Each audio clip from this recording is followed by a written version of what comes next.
দুর্ভিক্ষের হাহাকার শুনে সে ছুটে আসে, তার প্রাসাদ ছেড়ে প্রজাদের পাশে। সে বাংলা মাটির কন্যা, এই প্রকৃতির খবরাখবর সবকিছুই তার জানা। বৃষ্টি হবে গো, বৃষ্টি হবে, বৃষ্টি হবে গো, বৃষ্টি হবে।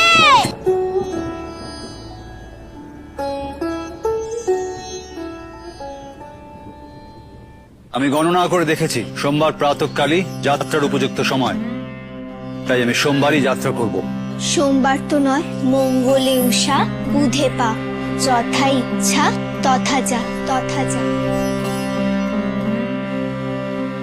পরবর্তী গল্পটা আপনাদের সকলেরই জানা। বরাহর আদেশে তার পুত্র মিহির খনার জিহবা কেটে দেন। রচিত হয় লীলাবতীর জীবনের উপসংহার, আর শেষ হয় খনার বচন।